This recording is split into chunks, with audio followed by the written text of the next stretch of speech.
ജനവാസമില്ലാത്ത വേറൊരു ഒറ്റപ്പെട്ട ഐലൻഡാണ് ഈ കാണുന്നത്. ബംഗാരം പോലെ ഒരുപാട് അതിമനോഹരമായ ഐലൻഡ് ലക്ഷദ്വീപിൽ വേറെയുണ്ട്. അതിലൊരു ഐലൻഡാണ്. നോക്കൂ, ഈ ഐലൻഡ് ഇതിന്റെ വിസ്തൃതി എത്രയാണ് സാറേ? 1.82 കിലോമീറ്റർ. നോക്കൂ, ഇതിന്റെ ചുറ്റും നോക്കൂ, ഇതേപോലെ കടലാണ് കിടക്കുന്നത്. അപ്പുറത്ത് നമ്മള് ഇതൊക്കെ പെട്ടിയുടെ ഭാഗങ്ങളാണ്. ഇനി അവിടെ അതാണ് ഇപ്പൊ കാണുന്ന ദൂരെ കാണുന്നതാണ് എന്ത്? അഗത്തി ഐലൻഡ്. അഗത്തി ഐലൻഡിന്റെ ഭാഗമാണത്. അവിടെ നിന്ന് നമ്മള് ഇങ്ങോട്ട് ബോട്ടിൽ വരുന്നു, എന്നിട്ട് ഈ ഐലൻഡിലേക്ക് വരുന്നു. ഇവിടെയാണ് ഈ ബോട്ട് വരുന്ന ആ ഒരു മിഡിൽ സെന്ററിൽ ഞാൻ കാണുന്ന സ്ഥലത്ത് ഇടയ്ക്ക്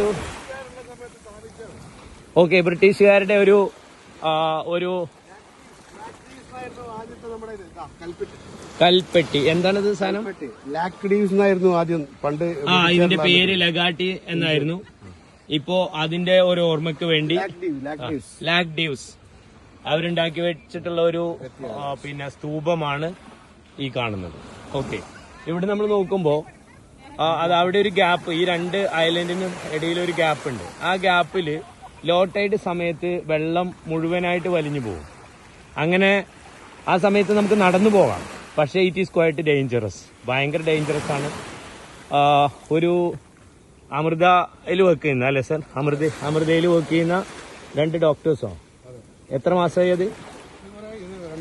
2 വർഷം മുമ്പ് അവരതിലെ നടന്നു വന്നു. അവർ നടന്നു വരുമ്പോൾ കടലിലൂടെ നമുക്ക് ഈസി ആയിട്ട് നടക്കാൻ പറ്റുമായിരുന്നു. അങ്ങനെ അവർ നടന്നു വന്നു. ഈ പിന്നെ ലോ ടൈഡ് ആയ സമയമായിരുന്നു. ഇവിടെ വന്നു ഈ ഐലൻഡ്, അതായത് ഈ പെട്ടിയിൽ വന്ന് ഇവിടെയൊക്കെ നടന്ന് ആസ്വദിച്ച് കണ്ട് തിരിച്ചു പോകുമ്പോഴേക്ക് കടല് ലോ ടൈഡ് മാറി ഹൈ ടൈഡായി മാറിയിട്ടുണ്ടായിരുന്നു. അങ്ങനെ ആ വെള്ളത്തിൽപ്പെട്ട് അവരുടെ ജീവൻ നഷ്ടപ്പെട്ടു. അപ്പോൾ ഇപ്പോൾ നമ്മൾ ഈ ഐലൻഡിനെ കുറിച്ച് അറിയാത്ത ആളുകളെ അവിടെ റെസ്ട്രിക്റ്റഡ് ആണ്, ഇങ്ങോട്ട് വരാൻ പറ്റില്ല. അപ്പോൾ നടന്നൊന്നും നമുക്ക് വരാൻ പറ്റില്ല.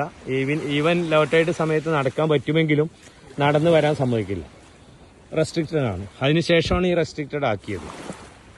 Beautiful place.